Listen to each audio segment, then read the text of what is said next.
स्वामी सवितानंदजी महाराज, श्रद्धेय स्वामी ब्रह्मस्थानंदजी महाराज यांना मी प्रार्थना करतो की कृपया त्यांनी मंचावर येऊन आपले स्थान ग्रहण करा.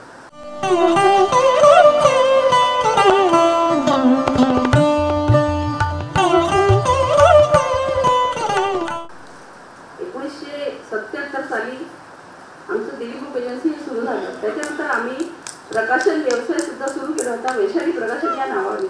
मध्येच श्री प्रमोद खानापूरकर यांना देवाज्ञा झाली, त्याच्यामुळे ते काम अर्धवट राहिलं. तर माझा मुलगा पंकज खानापूरकर यांनी ते वडिलांचं काम आपल्या मनावर घेतलं आणि आज ते त्याचं कार्य त्यांचं इच्छा त्यांनी पूर्ण केली, याचा मला अत्यंत अभिमान आहे. आणि उत्तरोत्तर आम्ही अशीच चांगली दर्जेदार पुस्तकं प्रकाशित करून लोकांपर्यंत पोहोचू ही माझी इच्छा आहे आणि ती इच्छा मला मुलगा पूर्ण करेल आणि त्याला माझा आशीर्वाद आहे आणि साथ आहे. बस एवढी बोलून मी माझे 2 शब्द सांगते. मंचावर उपस्थित परमपूज्य सद्गुरू स्वामी श्री सवितानंद, परमपूज्य श्रद्धेय स्वामी श्री ब्रह्मस्थानंद आणि आमची आई, तसेच उपस्थित सर्व पाठकगण, स्तोत्रमंत्र विज्ञान याबाबत कपिल चंद्रायांनी सांगितलं की ते अतिशय हे लोकप्रिय झालं आणि आमच्या पिढीला ते अतिशय आवडलं. कारण की आपली संस्कृती घरची मोठी मंडळी म्हणतात आहे म्हणून बाकी सगळे स्तोत्रमंत्र म्हणायचे, पण खरंच त्यामागे विज्ञान काय आहे याचा पूर्णपणे विचार स्वामीजींनी करून त्या पुस्तकात मांडलेला आहे. अशा बऱ्याच गोष्टी आहेत आणि हे पुस्तक घरोघरी पोचावं, आजच्या पिढीला त्यामागचं आपल्या संस्कृतीमागचं विज्ञान कळावं, आपल्या ऋषीमुनींनी किती विचार करून हे सगळे स्तोत्रमंत्राची रचना केलेली आहे त्यामागचा हेतू कळावा, असं हे सगळं असल्यामुळे मराठी वाचकांना तर याचा लाभ मिळाला. पण हिंदी अनेक असे भाषिक लोक होते की ज्यांची इच्छा होती, ज्यांनी मराठी माणसांच्या तोंडून ऐकलं होतं की नाही हे पुस्तक फार सुंदर आहे, पण एका भाषेच्या अडचणीमुळे ते लोक फक्त हे वाचू शकत नव्हते, समजू शकत नव्हते, उमजू शकत नव्हते. तेवढ्याकरता परमपूज्य स्वामीजींच्या आशीर्वादाने, त्यांच्या सहकार्याने, सहयोगाने आज हा सुदीन उगवला आणि ते पुस्तक भारतभरात पसरावं, भारतातल्या कानाकोपऱ्यात पोचावं, येणाऱ्या तरुण पिढीला आपल्या संस्कृतीचं विज्ञान कळावं, आपल्या ऋषीमुनींनी त्याकरता किती मेहनत घेतली आहे ते कळावं. त्या सगळ्या गोष्टी विचारात घेता स्तोत्रमंत्रों का विज्ञान हे हिंदी पुस्तक प्रकाशित करण्याचं ठरवलं आणि आज तो सुदीन आहे. बस एवढं 2 शब्द बोलून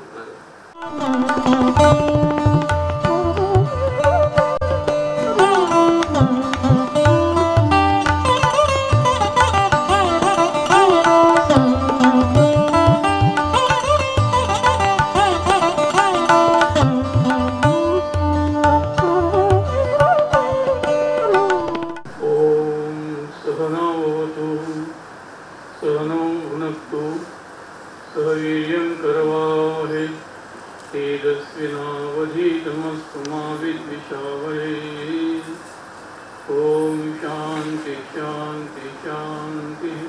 हरि ओम.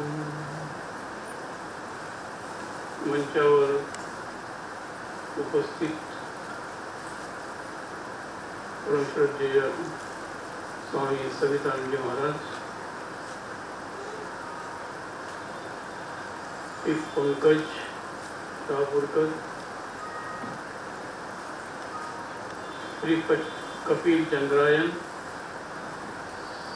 आणि उपस्थित सर्व बंधूंनो आणि भगिनींनो,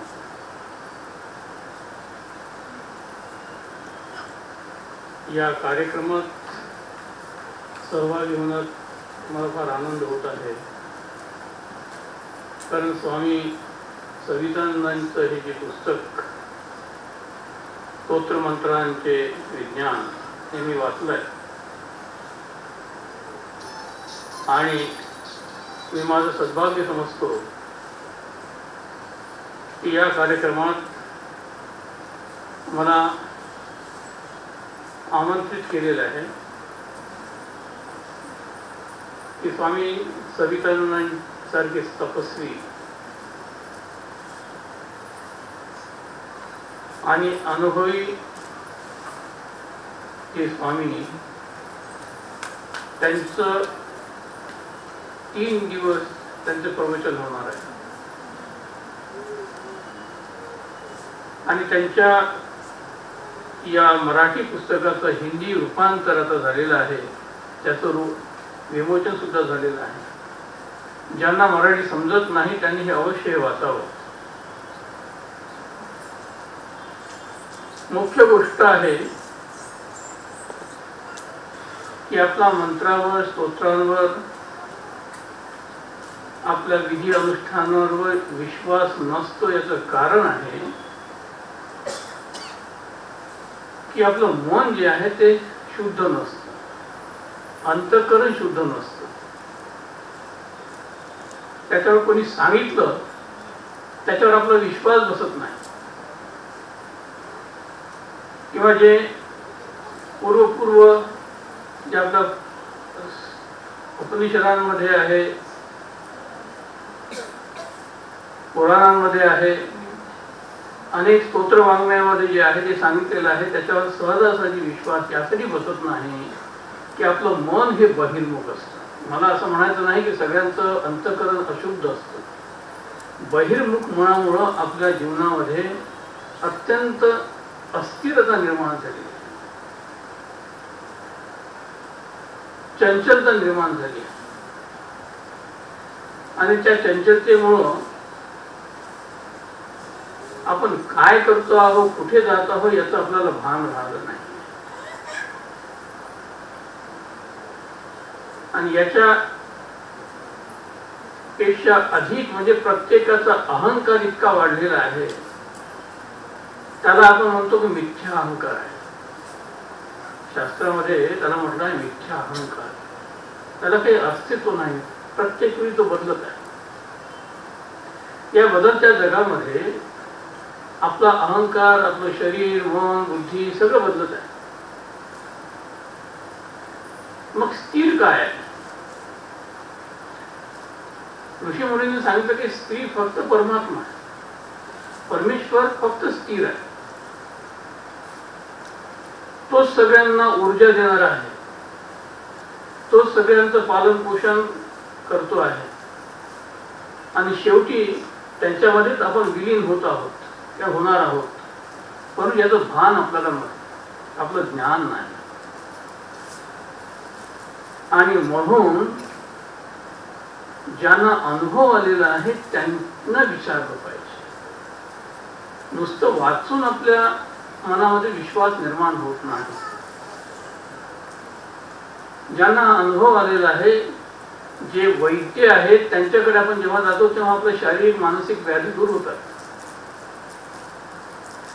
त्यांनी जसं सांगितलंय त्याप्रमाणे आपण जर वागलो, त्याप्रमाणे आपण जर त्यांच्या सांगण्याप्रमाणे जर औषध आणि उपचार घेतले तर त्याचा फायदा होत असतो.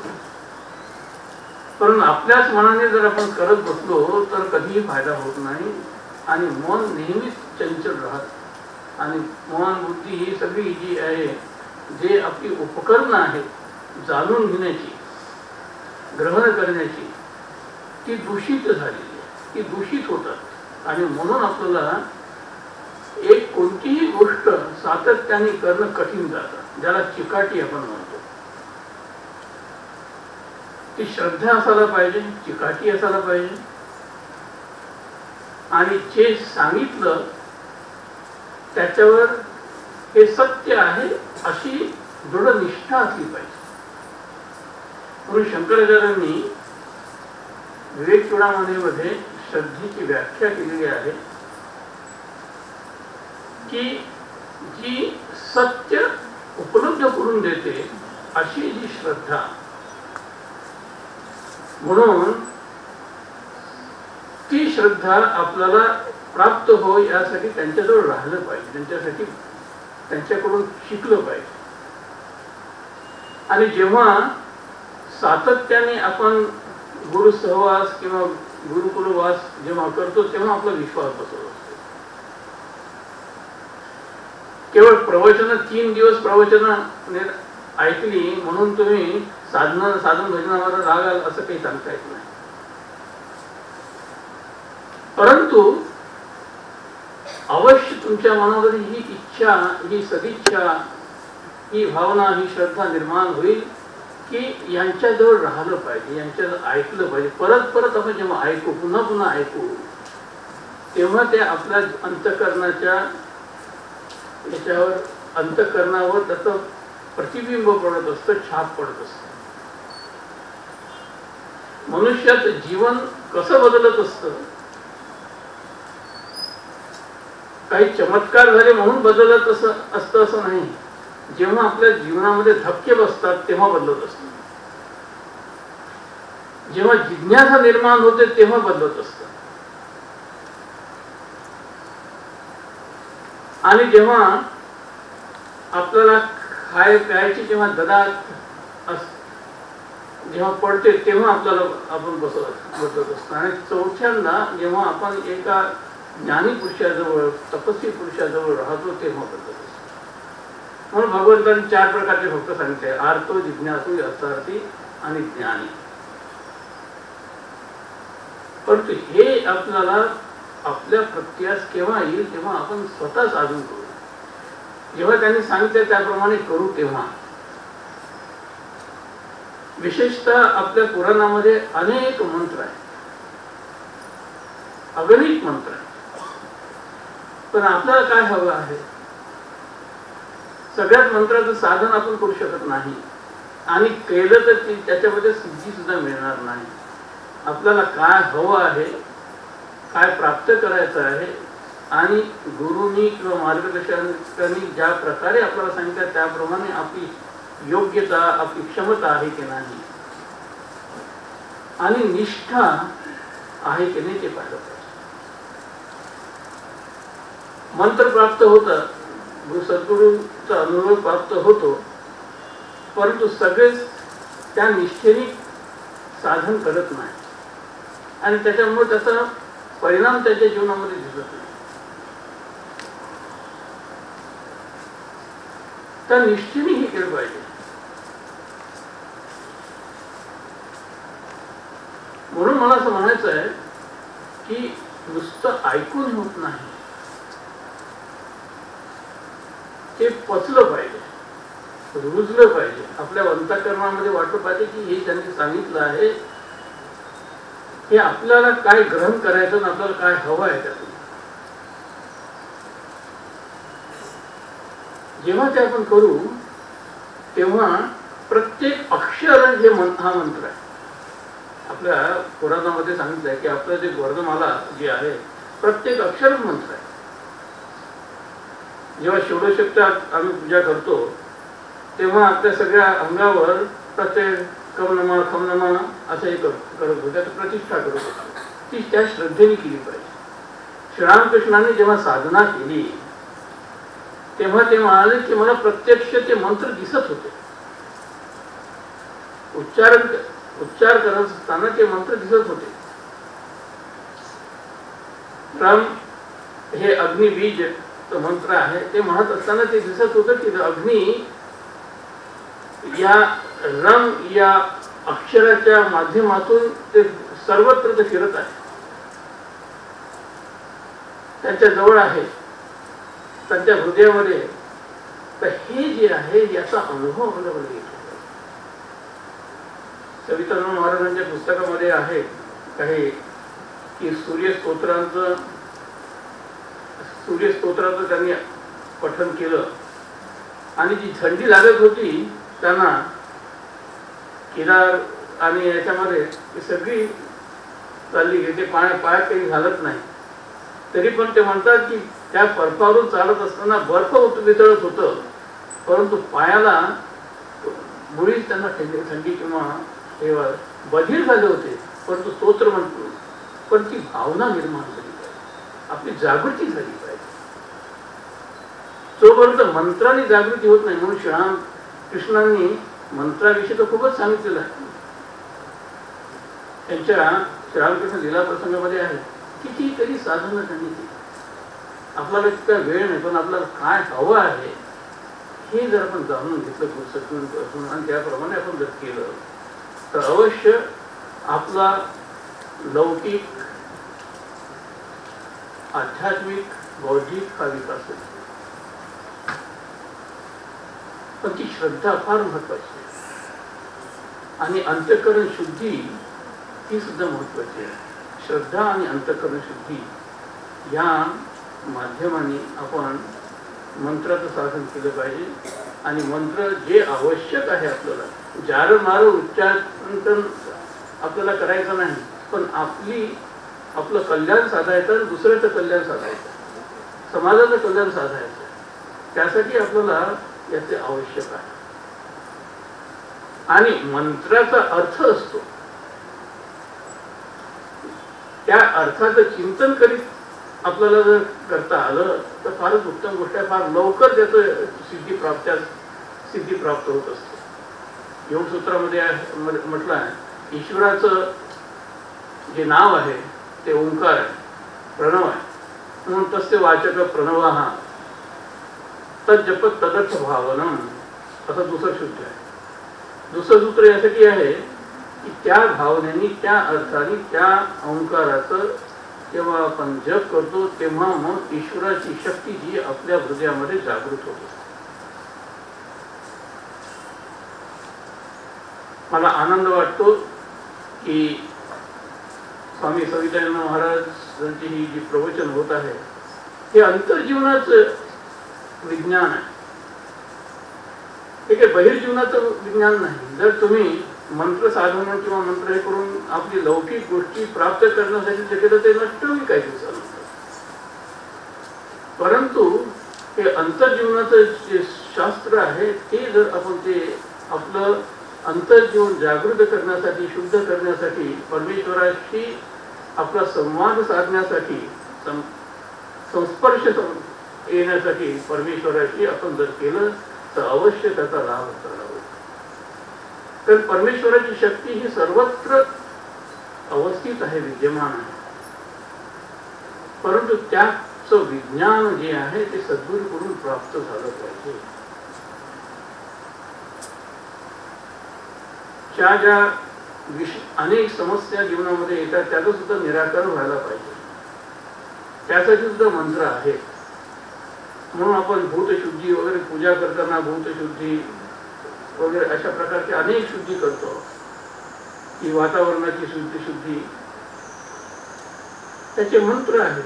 परंतु मुख्य मंत्र जो आहे त्याचं साधन केलं तर आपल्या जीवनामध्ये अवश्य परिवर्तन होत असतं आणि ईश्वराची कृपा प्राप्त होत असते. ईश्वराची कृपा प्राप्त होणे हेच तर मनुष्य जीवनाचं खरं हे कर्तव्य आहे, हेच तर उद्दिष्ट आहे. जर श्रीरामकृष्ण म्हणायचे की मनुष्याचं जीवन हे जे आहे ईश्वर प्राप्तीसाठी आहे, परंतु किती लोकांना वाटतं की ईश्वर प्राप्ती झाली पाहिजे.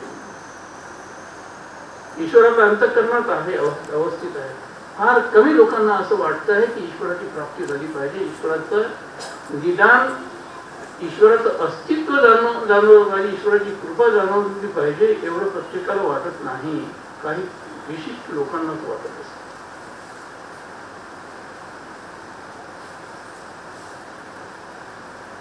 स्वामी विवेकानंदांनी अनेक योगांवर व्याख्यान केली आहे. कर्मयोग, भक्तियोग, ज्ञानयोग, राजयोग, ही सगळी पुस्तकं उपलब्ध आहेत. पण त्यांच्या एका शिष्याने त्यांना विचारलं की महाराज हे जे सगळे शास्त्र आहेत आणि मंत्र साधन आहे त्याचं रहस्य काय? त्यांनी म्हणाले की रहस्य आहे की आपली जागृती झाली पाहिजे. आपली प्रत्येकाची जी ऊर्जा आहे, जे स्वरूप आहे ते जागं झालं पाहिजे. म्हणून ते म्हणाले की प्रत्येक मनुष्यामध्ये तो आत्मा आहे, दिव्यत्व आहे, प्रत्येक व्यक्तीची दिव्य आहे. Each soul is potentially divine. The goal is to manifest this divinity within by controlling nature external and internal. त्याचं साधन त्यांनी सांगितले आहे की त्या बाह्य आणि आंतर प्रकृतीवर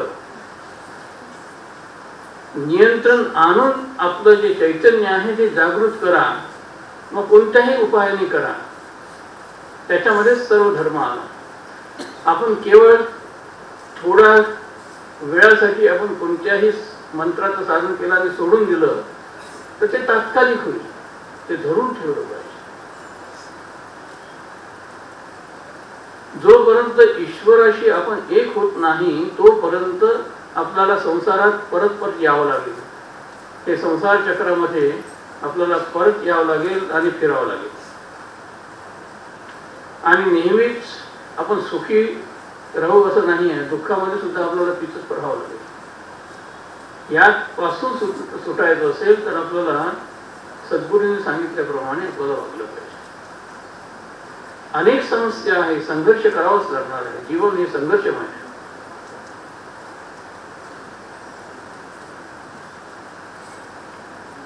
आज या पुस्तकाचं विमोचन झालं. तो तर म्हणतो का विज्ञान हे विज्ञान आहे. हा शब्द हा जो आहे विज्ञान हा शब्द मोठ्या अक्षरात लिहिलेला आहे. बऱ्याच लोकांना वाटत नाही हे सगळं थोतांड आहे असंच त्यांची भावना असते.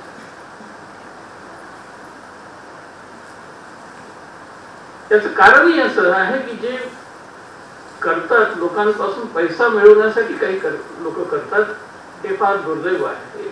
त्याच्यामुळं लोकांना वाटतं की याचा विश्वास नाही.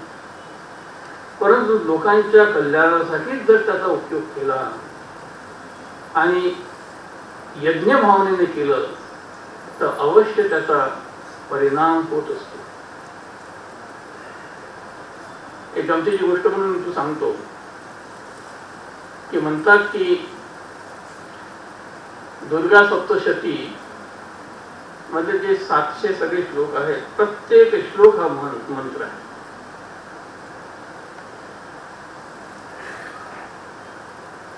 त्याच्यामध्ये एक विशिष्ट हे आहे की या देवी सर्वभूतेषु मातृरूपेण संस्थिता नमस्तस्ये नमस्तस्ये नमस्तस्ये नमो नमः. असं अनेक हे आहे. या देवी सर्वभूतेषु शांतिरूपेण संस्थिता नमस्तस्ये नमस्तस्ये नमस्तस्ये नमो नमः.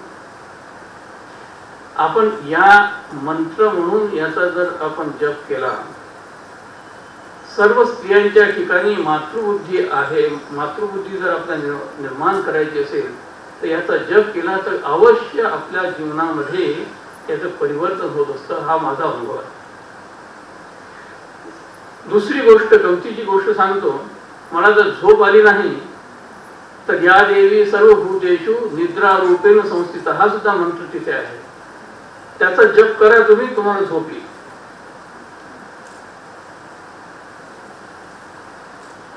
दुसरी गोष्ट अशी आहे की मंत्र काही उघडे मंत्र असतात, काही बीज मंत्र असतात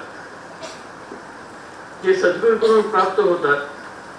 परंतु सद्गुरूच्या आदेशाने ते कोणाला सांगायचं नसतं.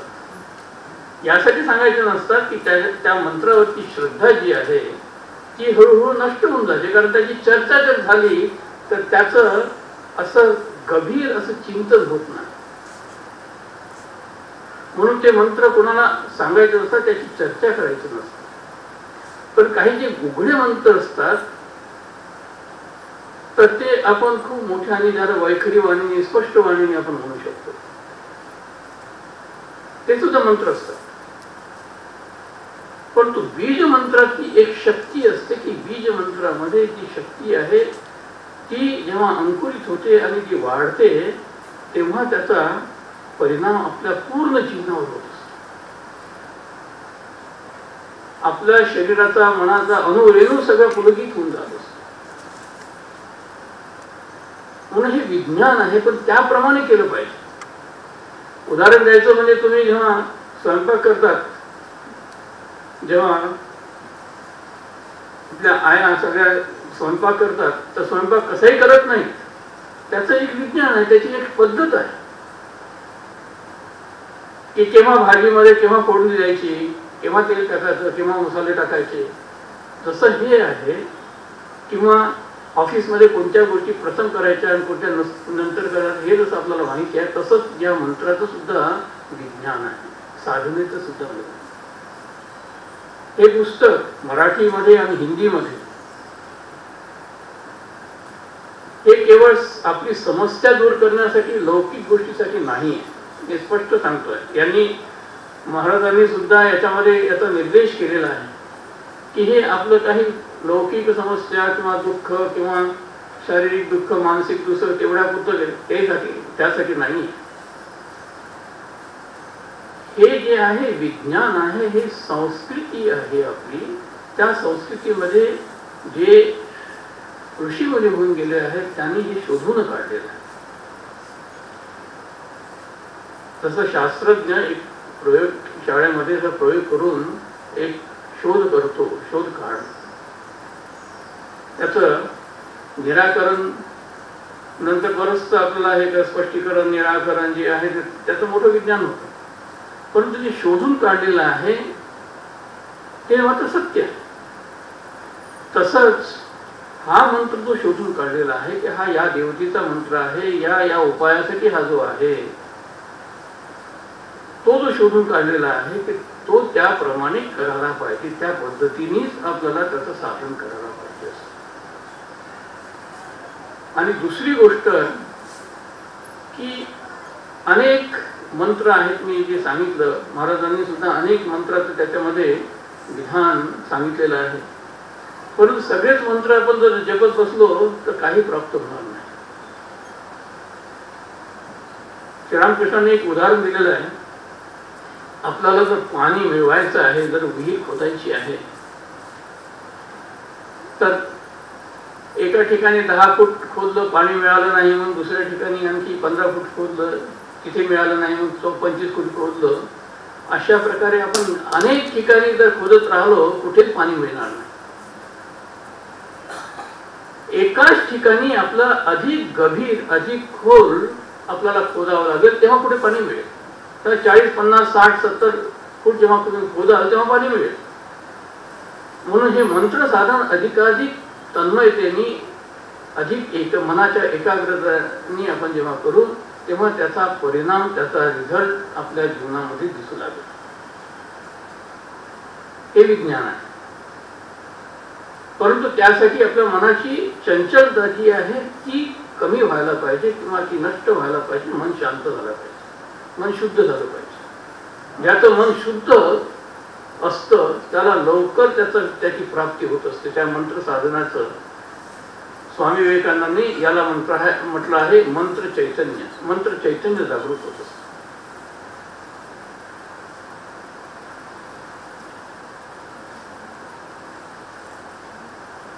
इतकं बोलून मी माझ्या वाणीला विराम देतो आणि अशी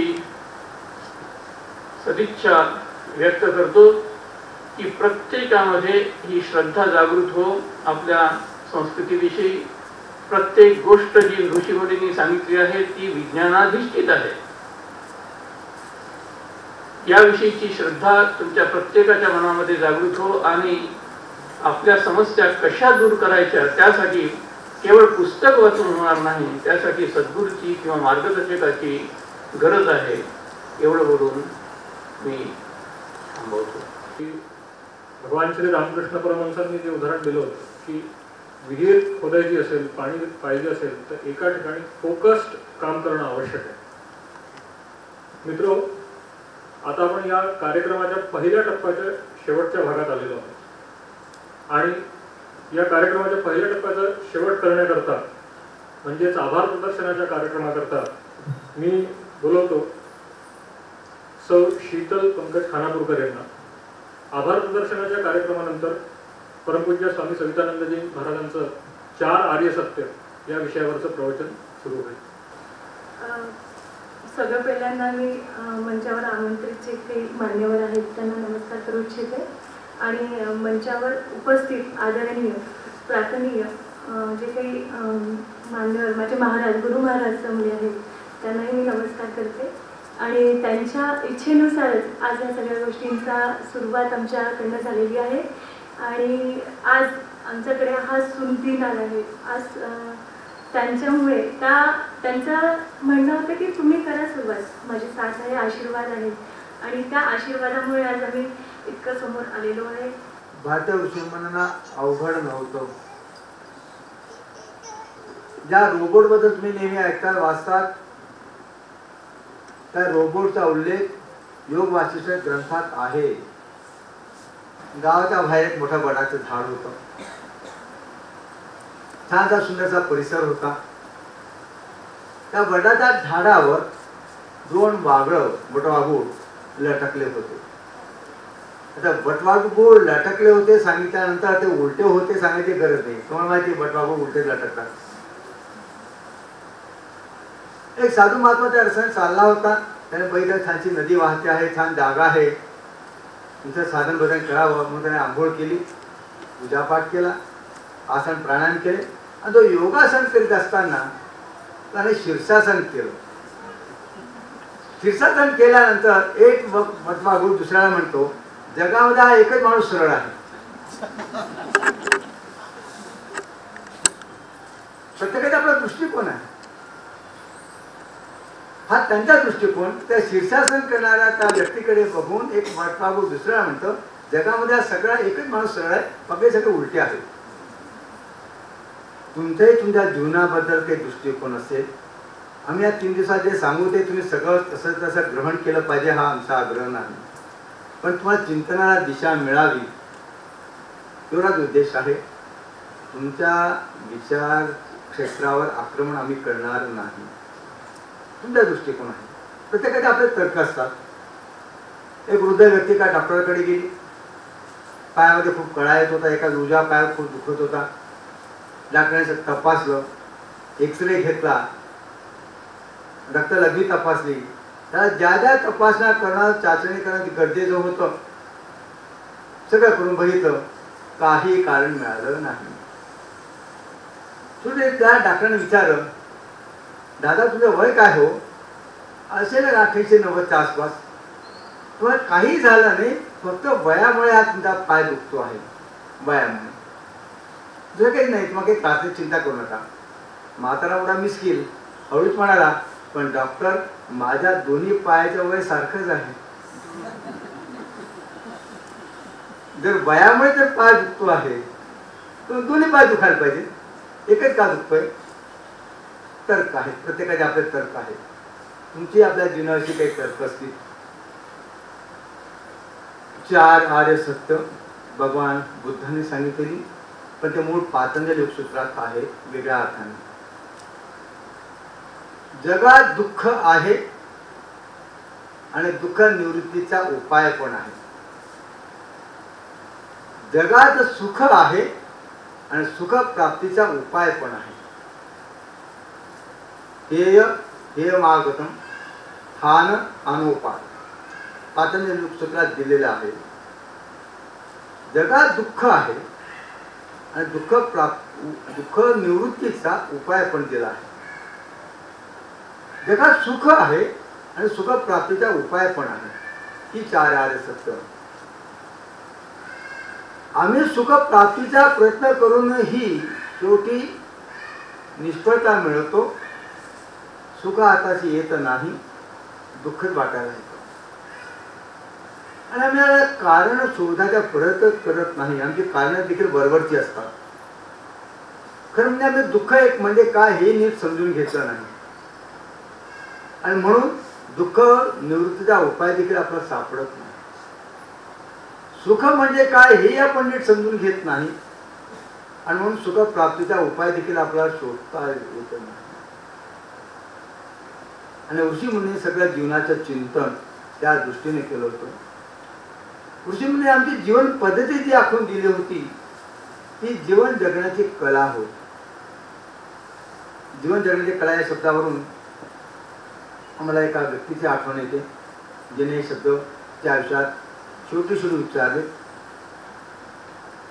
तुमच्यापैकी बहुतेकांना जुन्या सिनेमातली नादेरा माहिती असेल. आम्ही एक संन्यासी आहोत तरी उल्लेख करतो मुद्दा. आम्ही आकाशातून पडलेलो नाही, बाकीच्या साधू संन्यासासाठी लोक कल्याणासाठी आलेलो नाही. आम्ही जमिनीतून उगवलो आहे. आम्ही सिनेमा पाहिला होता, आम्ही कबूल करतो. राजकोपरवर श्री 420 मध्ये त्यांनी काम केलेलं आहे नादेराने. हे कशासाठी सांगतो आहे? नादेर ही अशी एक व्यक्ती होती की ज्या काळामध्ये मुंबईमध्ये फक्त 5 कार होत्या, 5. आज कदाचित मुंबईमध्ये कित्येक लोकांच्या कारचे 5-5 कार असतील. त्यावेळी फक्त संपूर्ण मुंबईत 5 कार होत्या. त्यातली एक त्यावेळेचा जो व्हाईसरॉय जनरल होता, इंग्रज गव्हर्नर जनरल, त्याच्यापाशी होती. एक जमशेदजी टाटापाशी होती. 2 कार क्रॉफर्ड मार्केट आणि मंगळदास मार्केटचे गुजराती व्यापारी त्यांच्याजवळ होती. आणि 5वी कार या नादिराजवळ होती. हे कशासाठी सांगतो? विचार करा की त्यावेळी तिचं जोडचाली किती असेल, काय वैभव असेल. संपूर्ण मुंबई शहरात 5 पैकी 1 कार ज्या व्यक्तीजवळ होती, ती व्यक्ती वयाच्या 80 नंतर जो इंटरव्ह्यू मध्ये म्हणते, मी उद्या काय खाईल हे मला माहिती नाही, उद्याचा ब्रेड माझ्या नशिबात आहे की नाही तेही मला सांगता येत नाही, तर मी म्हातारी झाली, आता मला काम मिळत नाही. तर आमचे सिनेमावाले हुशार आहेत, ते तरुण मुलीला मेकअप करून म्हातारी दाखवतील, पण म्हाताऱ्याला काम देणार नाही, मला काम मिळत नाही. त्यावेळी पैशाच्या उन्मादामध्ये मी कोणाला जवळ केलं नाही, जे पैसे होते ते उडवले. आज म्हणजे पैसा नाही, उद्याचा ब्रेड माझ्या नशिबात आहे की नाही मला माहिती नाही. आणि मग ती शेवटी म्हणते, when one learns the art of living, he is too old to live. जीवन कसं जगावं हे माणूस समजतो तोपर्यंत तो एवढा वृद्ध होतो की ते ज्ञान त्याचा कामास येत नाही. जीवन कसं जगावं. आमचे ऋषीमुनी त्यांच्या गुरुकुलमध्ये मुलांना क ख ग शिकवत नव्हते. फक्त आज शाळेमध्ये फक्त क म्हणजे कमा, ख म्हणजे खा, असंबली 12 करायची तेवढे शिकवले जाते. क कम आणि ख खा. त्या काळामध्ये जीवन जगण्याची कला शिकवली जायची. त्याचा परिणाम की जो राजा महाराजा पण असायचा, सगळं राजवैभव भोगलं असलं तरी देखील तो 60 नंतर वानप्रस्थाश्रमात नंतर मध्ये जंगलात जाऊन तपस्या करायचा विचार करायचा. राज्यकारभार मुलांच्या हातात देऊन. रामचरितमानसमध्ये सुंदर श्लोक टोपाई आहे. दशरथ राजा सिंहासनावर बसला आहे, सेवकाने राजमुकुट ठेवला आहे, हातात मध्ये आरसा दिलेला आहे आणि दशरथ राजा त्या आरशामध्ये आपलं प्रतिबिंब पाहतोय, मुकुट पाहतो आहे. आणि ते पाहताना त्याच्या लक्ष गेलं, कानाजवळचा एक बाळ, एकच एकवचनी सत्य आहे, बहुवचनी सत्य नाही. समीप श्रवण समीप भयो श्वेत केसा, श्रवण समीप भयो श्वेत केसा, मानहू जरठपण असं उपदेशा. निसर्गाची काय गंमत आहे बघा. ज्यावेळी केस पांढरे व्हायला सुरुवात होते ते मध्ये कुठे होत नाही, सगळ्यात आधी कानाजवळचे बाल पांढरे होतात. ही निसर्गाची करामत आहे. इथले बाल आधी पांढरे होतात. कशासाठी? ते कानात सांगतात, आता म्हातारा होत चाला सावध हो. तुम्हाला म्हातारपणाचा उपदेश तुमचेच बाल करतात, केस सांगतात, वृद्ध होत चालता निवृत्त होऊया. श्रवण समोप भय श्वेत केसा, मानहू जरठपण असो उपदेशा. आता वृद्धत्व आलेला आहे. म्हणून तो चक्रवर्ती सम्राट दशरथ रामाला राज्याभिषेक करून जंगलात जायची तयारी करतो आहे. एक राजवैभव भोगलेली व्यक्ती सगळं राजवैभव सोडून तपस्येसाठी जंगलात जायची तयारी करते. याला कारण तारुण्यामध्ये त्यांनी ते सगळं केलेलं आहे. आज आमची शिक्षण पद्धती काय आहे? ज्या वयामध्ये योग करायला पाहिजे त्या वयामध्ये भोग होत आहे आणि ते भोगाचं खरं वय त्यात रोग होत आहे. पूर्वी 25 वर्षापर्यंत ऋषी मुनीजवळ राहून ब्रह्मचर्य पालन करत सगळं शिक्षण घेतलं जायचं, योग शिकायचे आणि त्या योगामुळे ते जे संस्कार त्या काळात व्हायचे आणि म्हणून संसारात येऊन देखील संसारात न अडकता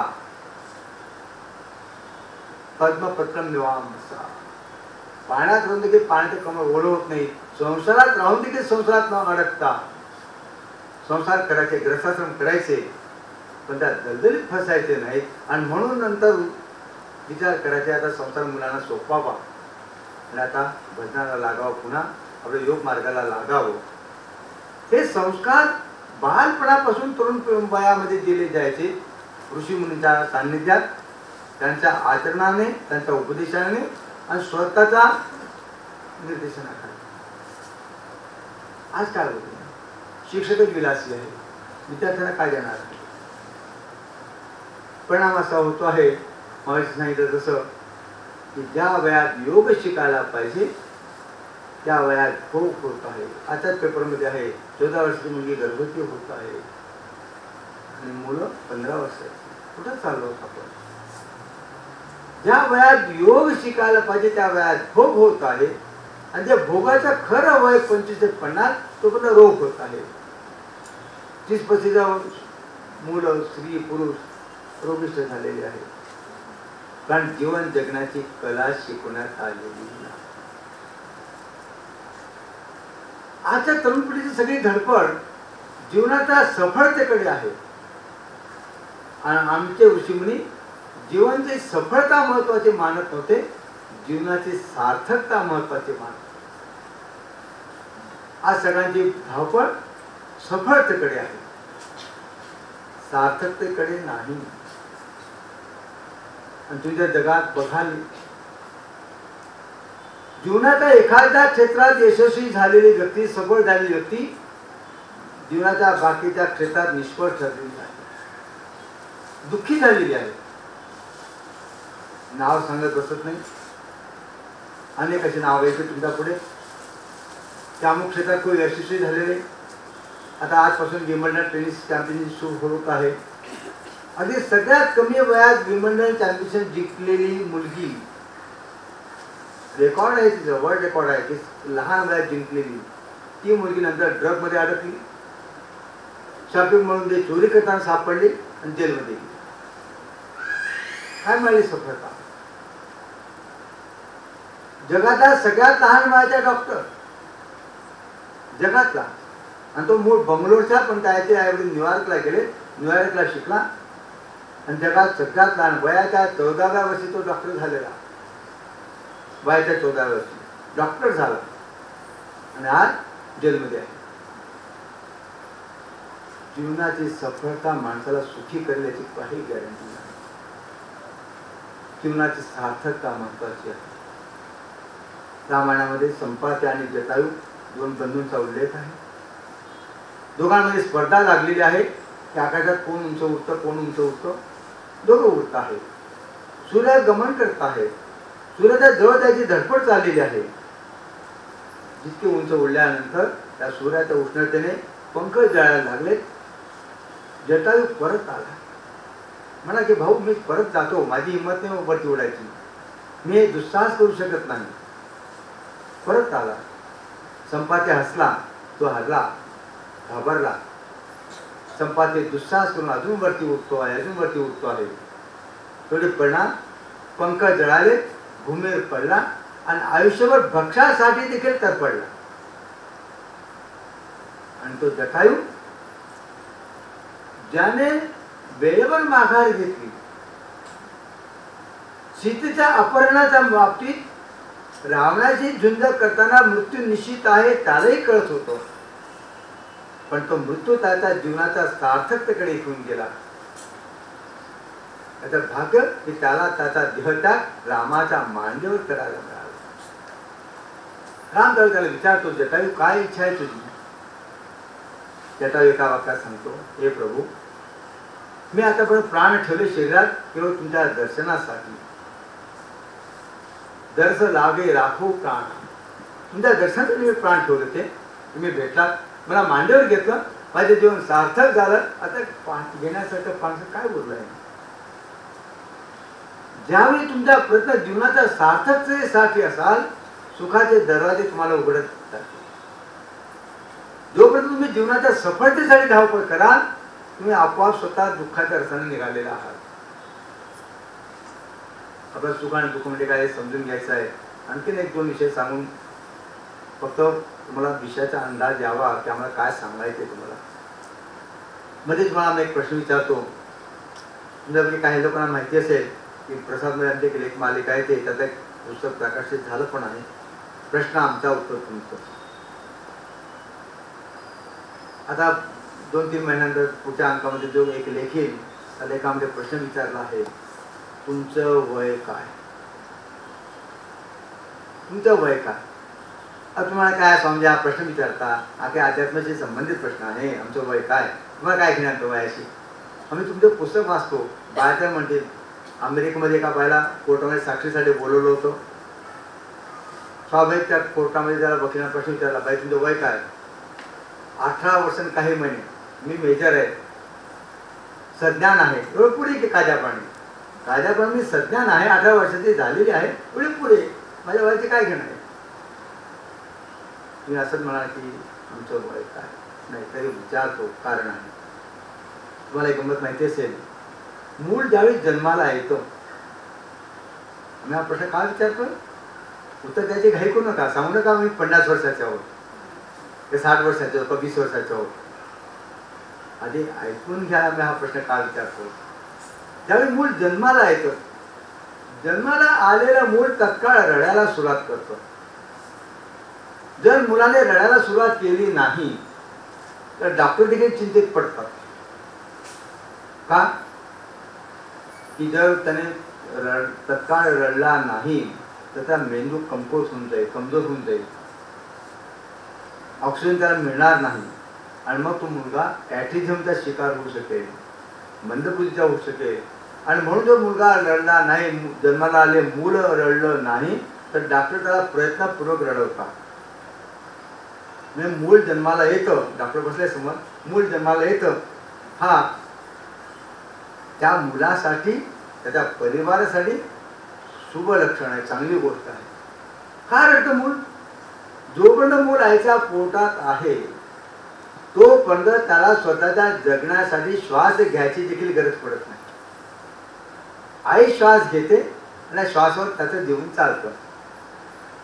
जन्माला आल्यानंतर त्याने पहिली काही क्रिया केली असेल जगण्यासाठी, पहिला जीवनाचा संघर्ष श्वास घेण्याचा. आता स्वतःसाठी पहिल्यांदा श्वास घ्यावा लागतो आहे आणि स्वतःसाठी पहिल्यांदा घ्यावा लागणारा श्वास ही त्याच्या जीवनाची संघर्षाची सुरुवात झाली आहे आणि म्हणून तो रडतो आहे. पण दुर्दैव असं की ते सगळं तुम्हाला कांती जडलेली आहे. जीवनात जेव्हा जेव्हा तुम्हाला संघर्षाला तोंड द्यावं लागतं तुम्ही रडणं सुरू होतं. हे असं झालं, ते एकाला भेटला, आपल्या रडण्यानं सांगायला लागला, म्हणून बाबा थांब, मी अशी एक जागा जाणतो की जिथं काही कंप्लेंट नाही कोणाची. अशी कुठे पृथ्वीवर जागा आहे जिथे कोणाचे नाही? आपल्या गावातच आहे की असा कुठला भाग आहे की तिथे काही कोणाची काही कंप्लेंट नसते, कोणतं काही रडगाणं नसतं? आहे. कुठे? दाखवू केव्हा ते? नाही आजच, आत्ताच, चल आत्ताच मी जातो. तो त्या कपडसानात घेऊन गेला, मग इथे सगळे जे झोपलेले आहेत ना त्यांना काहीच कंप्लेंट नसते. तुम्हाला सवय पडली की संघर्ष आला जीवनामध्ये, कोणी मागायच्या नावानं रोड आहे. अहो काही लोकांची इतकी विचित्र सवय आहे, मला जरुरी कामासाठी जायचं होतं आणि त्यावेळेस पाऊस पडला, असं एकट्यासाठी पाऊस पडला काय, पण रडायची सवय पडलेली आहे. मला अमुक महत्वाच्या कामासाठी जायचं होतं पण ट्रेन लेट आली. आता 1000 प्रवासी ट्रेनमध्ये तुझ्यासाठी लेट आली का? पण काही लोकांना ती मानसिकता होऊन गेलेली असते की कुठेही मनाविरुद्ध काही झालं की रडगाणं सुरू. आणि जीवनाची स्थिती आहे, जो चाहते हैं वो होता नहीं, जो होता है वो भाता नहीं, और जो भाता है वो टिकता नहीं. ही जीवनाची परिस्थिती है. जो चाहते हैं वो होता नहीं, जो होता है वो भाता नहीं, और जो भाता है वो टिकता नहीं. आणि म्हणून ऋषी मुनी म्हणायचे की जीवनकडे पाहायची तुझी दृष्टी बदला. जशी तुमची दृष्टी तशी तुमची सृष्टी. मग सांगितलं सुरुवातीला मोठ मागे लटकलेला आहे उलट, त्याला एकच माणूस सरळ दिसतो आहे. जीवनाकडे पाहायची तुमची जशी दृष्टी असेल त्याप्रमाणे तुम्ही सुखदुःखाचा अनुभव कराल. स्वामी रामतीर्थांना कोणीतरी विचारलं, महाराज त्या जगात एवढी दुःख आहेत, थोडी दुःख आहेत, कुठे दुःख आहेत? माझ्या जगात कुठेही दुःख नाही. रामतीर्थ खोटं बोलत होते? नाही, त्यांची जी जीवनदृष्टी होती, मला कुठे दुःख दिसत नाही. ते दुःख तुम्ही उत्पन्न केली तुम्हाला भोगायचे आहे. आता समजा एखाद्या स्वप्नामध्ये दिसलं की वाघाने त्याला आक्रमण केलं, वाघ त्याचा नरडी पकडतो आहे आणि तो ओरडतोय जोरामध्ये, त्याला कोण मदत करणार? त्याला मदत करायला कोण जाणार? त्याचा रणही कोणाला ऐकू येणार नाही. म्हणून तुलसीदास म्हणतात, सपने सिर जब काटे कोई, कोणी स्वप्नामध्ये मस्त कापायला आलेला आहे, सपने सिर जब काटे कोई, विनू जागे दुःख दूर न होई. हे जीवन सूत्र, विनू जागे दुःख दूर न होई. जनक राजा बसलेले आहेत राजा दरबारात एके दिवशी सकाळी. हा सगळ्या दरबाराने एक प्रश्न विचारला, हे खरं का ते खरं, हे खरं का ते खरं. महाराज प्रश्नच कळत नाही तर उत्तर काय देणार आम्ही? तुम्ही ते एवढंच सांगताय, हे खरं का ते खरं, हे खरं का ते खरं. म्हणजे प्रश्नच कळत नाहीये, कोणी दरबारी उत्तर देऊ शकत नाही. आणि त्यावेळी अष्टावक्र ऋषी येत आहेत. अष्टावक्र ऋषींना तोच प्रश्न विचारतो. अष्टावक्र ऋषी म्हणतात, हेही खरं नाही आणि तेही खरं नाही, हेही खरं नाही आणि तेही खरं नाही. जनक राजाला आनंद होतो उत्तरातून. दरबारी गोंधळात पडलेला आहे. महाराज तुमचा प्रश्नही कळाला नाही आणि त्यांना अष्टावक्र ऋषींचं उत्तरही कळालं नाही. आम्हाला सांगाल की काय चाललेला हा प्रकार? जनक राजा म्हणाला की काल रात्री मला स्वप्न पडलं की शेजारच्या राजाने माझ्यावर आक्रमण केलं, युद्ध सुरू झालं, मी युद्धात हरलो, मला जीव घेऊन पळावं लागलो. शत्रुसेना माझ्या मागं पडलेली आहे आणि मी जीव वाचवण्यासाठी घोड्यावर बसून धावतो आहे, घोडा धावतो आहे. मी थकलो. शेवटी कसा तरी त्या सैनिकापासून स्वतःला दूर करत खूप गाढ जंगलात गेलो. शत्रुसेना मागं राहिली, दिसत नाहीये. चला, जीव वाचला. थकलेला आहोत, भूक लागलेली आहे, ताने जीव व्याकुळ झालेला आहे. जंगलामध्ये एक झोपडी दिसली. त्या झोपडीमध्ये एक म्हातारी बसली होती. मी त्या म्हातारीजवळ गेलो. म्हणाला की आई, भूक लागलेली आहे. म्हातारी म्हणे, बाबा माझ्याकडे काही होत नाही. मग त्या मडक्यामध्ये डाळ तांदूळ पडल्याची तुझी इच्छा असेल खिचडी बनवून स्वतः करून खाऊ. न्यायला आहे, भूक लागलेली कडकडून. ते खिचडी करायला लाकडं देखील ओली आहे. मी एवढा राजा, कधी मी लाकडं पेटवली नाही. ती ओली लाकडं धूर निघतो आहे, डोळ्यातून आसू पडतो आहे. कसरी फुंकत फांकत कशी खिचडी केलेली आहे. सोन्याचा ताटा जेवणार मी राजा. त्या जंगलातली पळसाची पानं गोळा केली, पत्तल तयार केलं, पत्रावरती खिचडी टाकली. खूप गरम आहे, खाता येत नाहीये. थंड व्हायची वाट पाहतोय. अंतराळात दोन कुत्री भांडत आली आणि त्या भांडणामध्ये सगळी माती उडून त्या खिचडीत पडली. ती खायला मिळाली नाही. मी जोरात रडून पडलो. काय माझे नशीब, मी एवढा मोठा राजा, कशी तरी खिचडी केली, ती माझ्या नशिबात नाही. त्यात मातीत पडली. जोराने रडल्याबरोबर माझे डोळे उघडले. बघतो तर मी तो राजमहालमध्ये झोपलेलो आहे. मग पाहिलं ते काय होतं? अष्टावक्र म्हणतात, जोपर्यंत ते स्वप्न पाहत होता तोपर्यंत तुला ते स्वप्न सत्य वाटत होतं. आता तू जागा झालेला आहे म्हणून तुला आता कळतं की ते स्वप्न होतं. पण तू स्वतःला जे जागा समजतो आहे, ही पण एक महानिद्रा आहे, ही पण एक निशा आहे. अजून एक जागणं बाकी आहे. या निशास्त्र भूतानां यस्यां जागृती संयमी तस्यां जागृती भूतानी सा निशा पशुतो म्हणे. तू आता स्वतः जागृत अवस्थेत समजत आहे की जागृत स्वप्न सुसुप्ती तीन अवस्थेचा तू भोग करतो आहे. अजून एक जागणं बाकी आहे. आणि ज्यावेळी तू अजून जागशील त्यावेळी तुला कळेल की हा राजदरबार, हे सिंहासन आणि तुझं राजा होणं हा देखील एक भ्रम आहे, हे देखील एक स्वप्न आहे. उमा कहू हो मैं अनुभव अपना, सत हरी भजन जगत सब सपना. हे जग देखील स्वप्न आहे. हे ज्यावेळी तुम्हाला कळेल तर संघर्षासाठी लढणं तुमचं थांबेल. एकीकडे तुमचं वय का, हा तुम्हाला प्रश्न विचारतो आहोत. तुमचं वय काय? अजून शिशु बुद्धी सुटली नाही.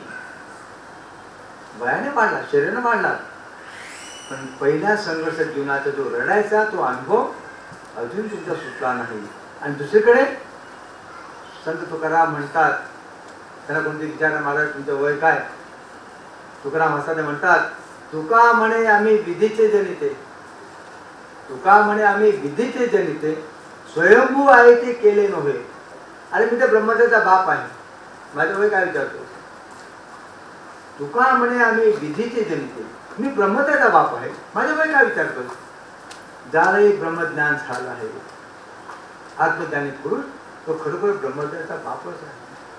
परंतु त्या परमात्माशी जिथून ब्रह्मदेवाचा जन्म झालेला आहे त्या स्थितीला तो पोहोचला. तुमच्या वयात 2 मध्ये कुठेतरी आहे. एक शिशु जो जन्मताच रडतो आहे आणि तुकाराम, तुका म्हणे आम्ही विधीचे जनिते. आता तुम्हाला ठरवायचं आहे की तुमचं वय किती आहे, कुठं जायचं तुम्हाला. आम्ही कशासाठी सांगतो? जोपर्यंत तुम्ही खऱ्या अर्थाने जागत नाही तोपर्यंत तुम्हाला दुःखापासून मुक्ती नाही. आणि खऱ्या अर्थाची जागणं म्हणजे ते, म्हणजे गुरु महाराज म्हणायचे, या संसारातली सुख देखील ज्यावेळी तुम्हाला दुःखकर वाटतील, नीट लक्ष द्या. ज्याला तुम्ही सुख म्हणून धावता मिळवण्यासाठी, ही संसारातली सुख देखील तुम्हाला दुःखकर वाटतील, त्यावेळी तुम्हाला ईश्वर प्राप्तीचे अधिकार मिळेल. त्यावेळी तुम्ही खऱ्या अर्थाने ईश्वर प्राप्तीच्या रसाने लागला आहात. तुम्हाला संसारातली सुख दुःखकर तर वाटतच नाही, संसारातील दुःख देखील प्रीतिकर वाटतात. संसाराच्या दुःखाबद्दल देखील तुम्हाला प्रेम आहे असं नसतं. तुम्ही एकमेकांच्या भेटीमध्ये तुम्ही दुःखाचं रडगाणं गायलं नसतं. तुम्ही दुःख का सांगतात? साहित्यामध्ये एक शब्द आहे कॅथार्सिस, विरेचन. दुःख सांगितल्याने मन हलकं होतं, म्हणजे आतमध्ये कुठेतरी सुखाचा अनुभव करता तुम्ही. आणि म्हणून एकमेकांना भेटल्यानंतर मी खूप सुखात आहे, मजेत आहे असं कधी सांगत नाही, आपलं दुःख सांगतात. काय सांगतात? दुःख सांगण्यामध्ये देखील तुम्ही आतून सुखाचा अनुभव करता. म्हणून जर दुःख सांगण्यामध्ये जर तुम्हाला दुःखाचा अनुभव झाला असता तर दुःख सांगणार नाही, बंद करा. दुसऱ्याला आपलं दुःख रडताना गाण्यात देखील तुम्ही आतमध्ये सुखाचा अनुभव करता, तुम्ही दुःखावर देखील प्रेम करतात. दुःख देखील तुम्हाला नकोसं वाटत नाही खऱ्या अर्थाने. आम्हाला एक म्हातारे म्हणले, काय करू स्वामीजी, माझाच मुलगा मला मारतो, शिव्या देतो, खूप त्रास देतो. चला आमच्या बरोबर, आम्ही गंगेकडे पोहोचतो, भजन करा, सगळे व्यवसाय करून देतो. नाही नाही नाही, ते माझ्याकडे नाही होणार. भले मारत असेल, शिवाय देतील, माझाच मुलगा आहे ना, प्रकार थोडी दे. नाही सुचत, मोह नाही सुचत, घर नाही सुचत, जीवनाची दृष्टी पण नाही करत. आम्हाला 3 दिवसामध्ये तुमच्या जीवनाच्या दृष्टीचा परिवर्तनाचा विषय बोलायचा आहे. तुम्हाला संसार बदलायच्या आम्ही गोष्टी करणार नाही. दृष्टी परिवर्तन म्हणजे कसं?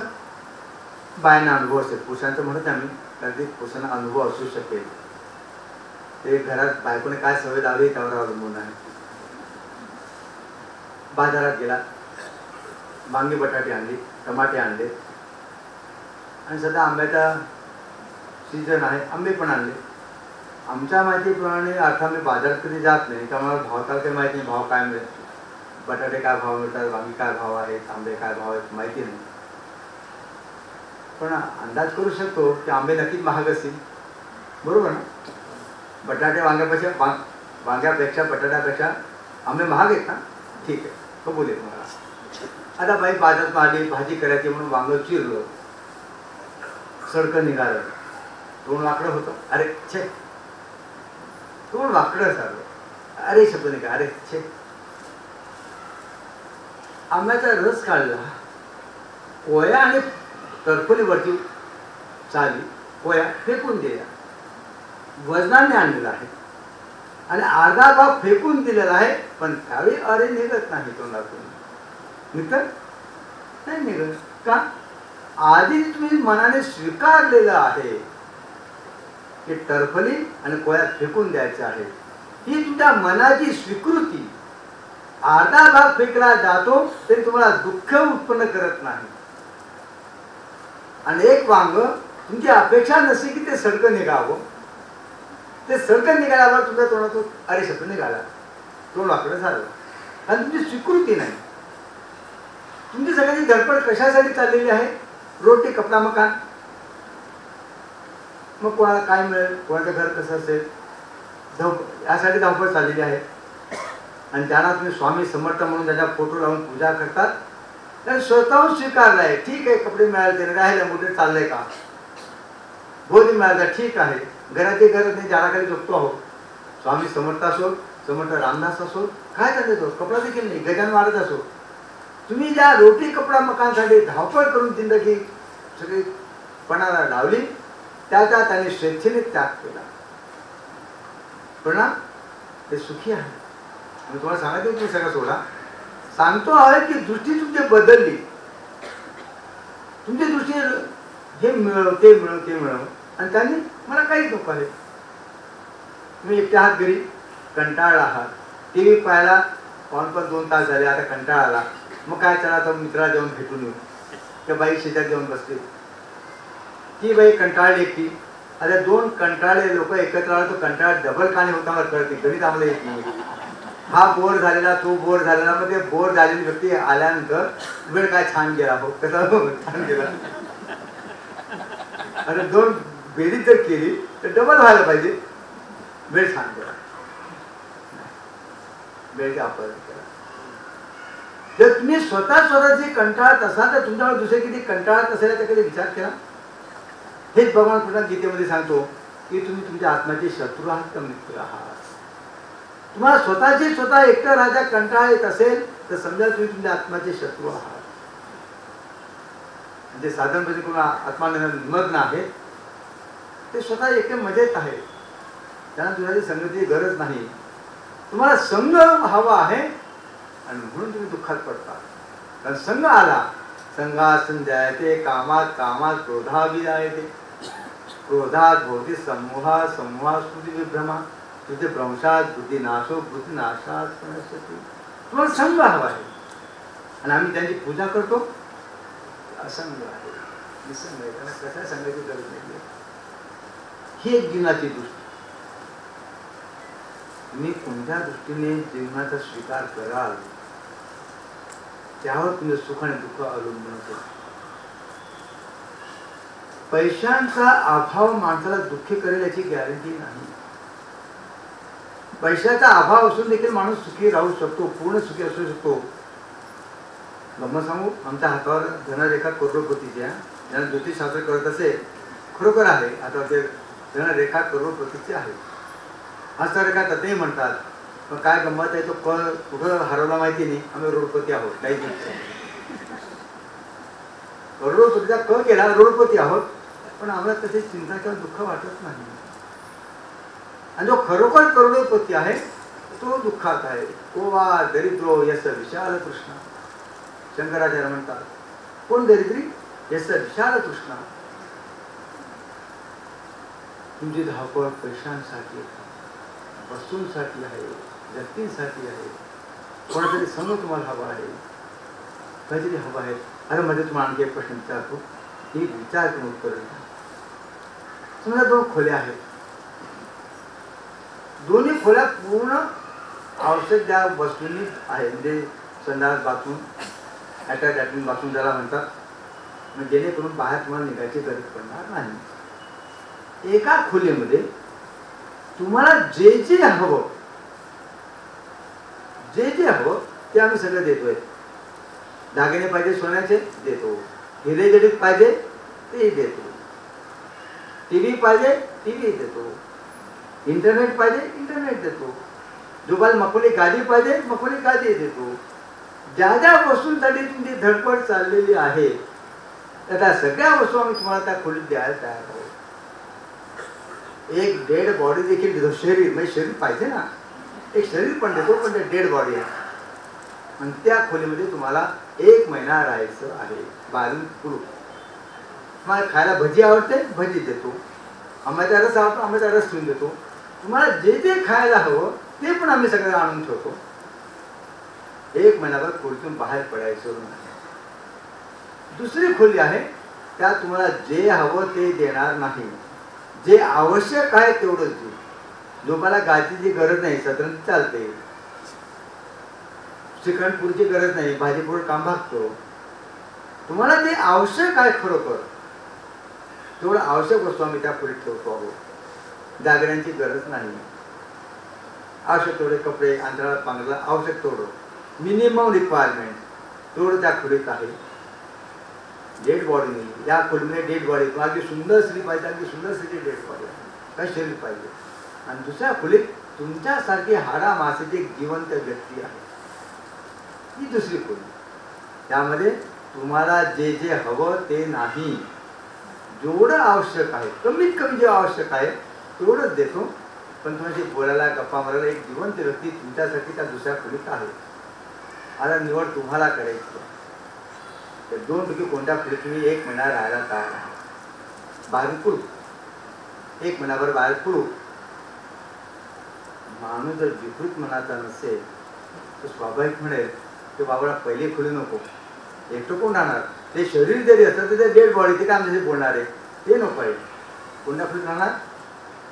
तुमच्यासारखी एक जिवंत व्यक्ती आहे त्या खोलीत राहणार. बरोबर ना? कबूल ना? याचा अर्थ काय होतो? गणिताच्या भाषेत बेरीज वजाबाकी करत बसतात तर शेवटी तुम्ही कुठल्या गोष्टीला महत्व दिलं?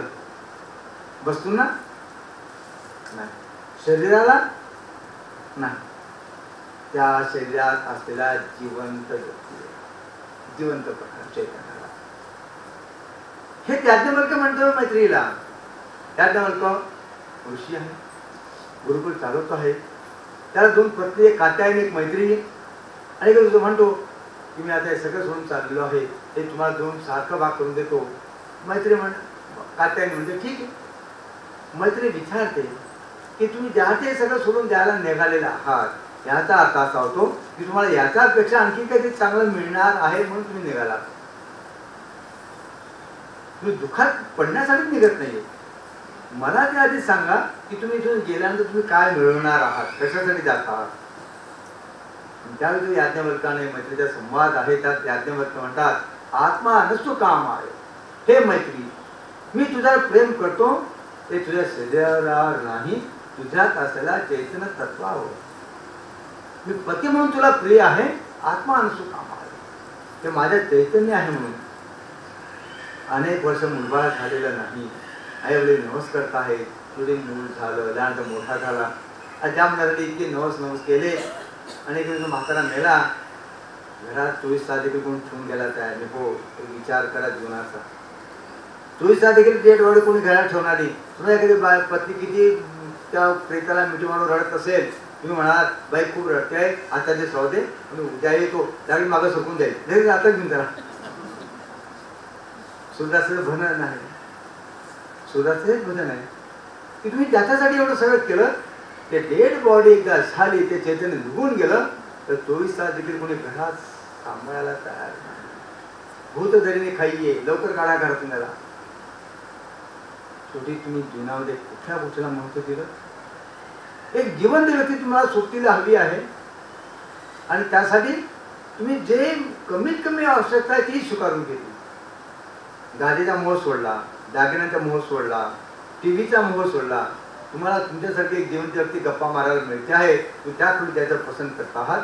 त्याचा बेरीज वजाबाकी जर करत बसला तर लक्षात येईल की शेवटी तुमचं लक्ष आता चैतन्यावर होतं. पण ते चैतन्याचं स्वरूप मी कधी जाणून घेतलं. आम्ही 2 शब्द फार विचित्र अर्थाने वापरतो, स्वस्थ आणि स्वार्थ. तुम्ही कसे आता स्वस्थ आहोत? नाही, स्वस्थ नाही, तुम्ही निरोगी असाल, स्वस्थ नाही. त्या स्वस्थ शब्दाचा अर्थ होते स्वमध्ये तिष्ठे. स्वमध्ये जो स्थिर आहे, आपल्या स्वस्वरूपात जो स्थिर आहे तो स्वस्थ. कोणी स्वस्थ नाही आहे. निरोगी असा, आरोग्य असेल, स्वस्थ नाही. स्वस्थ व्हा, स्वमध्ये स्थित व्हा. आणि खरं सांगतो तुम्हाला, तुम्ही आता पण ऐकत आलात प्रवचनातून स्वार्थ, तुम्हाला खूप स्वार्थी हो. स्वार्थी शब्दाचा आपण खूप विचित्र अर्थ काढून घेतलेला आहे. आम्ही तुम्हाला सांगतो स्वार्थी व्हा. खरं सांगतो स्वार्थी व्हा. कमीत कमी रोज 1 तास असा काढा स्वतःसाठी. त्या 1 तासामध्ये मी कोणाचा नाही आणि कोणी माझं नाही. मी आणि माझी इष्टदेवता, मी आणि माझा ईश्वर, मी आणि माझा ईश्वर, यामध्ये दुसरं कोणी नाही. मी कोणाचा नाही आणि कोणी माझं नाही. स्वार्थ शब्दाचा अर्थ आहे स्वचा अर्थ शोधा. आपण स्वार्थ शब्दाचा फार विचित्र अर्थ करून बसलेलो आहोत. म्हणून आम्ही तुम्हाला सांगतो स्वार्थी व्हा. तुम्हाला जर खरोखर सुखी व्हायचं असेल तर स्वार्थी व्हा. स्वतःचा अर्थ शोधा. जोपर्यंत तुम्ही स्वतःचा अर्थ शोधत नाही तोपर्यंत तुम्हाला सुख प्राप्तीचे काही शक्यता नाही. जोपर्यंत तुम्ही स्वस्थ होत नाही सुख प्राप्ती शक्य नाही आणि दुःख निवृत्ती शक्य नाही. सुख आणि दुःखापासून दुःख निवृत्ती हवी असेल, सुख प्राप्ती हवी असेल, एकच उपाय आहे, स्वचा अर्थ शोधा, स्वमध्ये स्थित व्हा. आणि त्यासाठी विनु जागे दुःख दूर न होई, सपने सिर जब काटे कोई, विनु जागे दुःख दूर न होई. ही तुम्ही आता बसून ऐकता आहात. मी आशा करतो तुम्ही जागृत अवस्थेत आहोत का आहात. एका शिक्षण मुलाला विचारलं, अरे तू का बडबडतो मध्ये? साहेब खोटा आरोप करू नका, आम्ही झोपेत बोलत नाही. आम्ही आशा करतो तुम्ही कोणी झोपून प्रवचन ऐकत नसेल, जागा असाल. पण हे जागणं खरं जागणं नाही, अजून एक जागणं बाकी आहे. हे सगळे साधन बदल ऋषींनी जे काढलं शोधलं ते जागण्यासाठी, ते खरं जागण्यासाठी त्यांना सायन्सचा विज्ञानाचा शोध करणं अवघड नव्हतं. एका अमेरिकन विचारवंताने म्हटलेलं आहे, we Americans grow with lot of times. आम्ही लहानपणापासून अनेक खेळत खेळत मोठे झालो. तरुणपणामध्ये सगळ्यात आधी भोग बघून झाले. आणि ज्यावेळी आयुष्य संपत येतं त्यावेळी आम्हाला कळतं काय करायला शेवटी आयुष्याच्या शेवटी that is not what we wanted. आयुष्याच्या शेवटी करता याचं आपलं काही गरजेचं नव्हतं. यावरून पण जगणं शक्य होतं. आणि जे आपल्याला खरोखर हवं होतं ते मिळवण्याचा आपण कधीही प्रयत्न करत नाही. आणि हे महिषासुराचं आक्रमण आहे. खरं राजा ऋषी मुनीवर प्रवचन आहे मध्यम चरित्रावर. तर हा विषय घेणार आहोत. महिषासुर काय? महिष शब्दाचा अर्थ तो रेडा. आणि ज्ञानेश्वर माऊलीने ज्ञानेश्वरीमध्ये एक ओळी दिलेली आहे. तो संध्या दुसऱ्याला सांगतो आहे, पण दुसऱ्याला काही परिणाम होत नाही त्याचा. म्हणून तिचा शब्द वापरला आहे, जैसा म्हैसा का पुरा, जैसा म्हैसा का पुरा. आता या ओळीच्या दोन तऱ्हेचे अर्थ लोक लावतात. कोणी म्हैसा का आणि पुरा दोन शब्द वेगळ्या करतात. म्हणजे पूर आला नदीला तरी जो रेडा आहे, जो गेला आहे, पाणी वाहताचा मेला, तो रेडा जो आहे तो रेडा त्या पुरामध्ये देखील उठून उभा राहतो. तो जड बुद्धीचा. आणि काही वारकरी अर्थ लावतात कापुरा शब्द एकत्र करून जैसा म्हैसा कापुरा. पुरी संध्याकाळी मंदिरामध्ये कापूर आरती व्हायची. मंदिराबाहेर रेडा बसला असेल आणि आतमध्ये कापूर आरती सुरू झाली तरी तो उठून उभा राहणार नाही. कारण त्याची काही चिंता नाही उभा राहायची. म्हैस रेडा आहे. म्हणजे म्हैसा शब्दाचा अर्थ आहे जड बुद्धीचा. आणि ही जड बुद्धी काय आहे? जडत्वाबद्दल तुमच्या मनातलं आकर्षण ही जड बुद्धी आहे. तुम्ही तुमच्या सुखाची सगळी साधनं जड वस्तूमध्ये शोधता आहात. आणि जड वस्तूमध्ये सुखाचे साधन शोधणं ही खऱ्या अर्थाने जड बुद्धी आहे. हा महिषासुराचा आक्रमण. आणि महिषासुराचा बदलाचा अर्थ आहे त्या जड बुद्धीपासून निवृत्त होणं, जड वस्तूंचं आकर्षण सुटणं. तुमची सुखाची सगळी धडपड जड वस्तू प्राप्तीमध्ये आहे. मला बंगला हवा, मला कार हवी, सुंदर पत्नी हवी. शेवटी काय पंचमहाभूताने बनणारे देह आहे. ते पंचमहाभूत देह. महिषासुराचा एक राक्षस आहे चामर. चामर म्हणजे आवरण. चामर म्हणजे आवरण.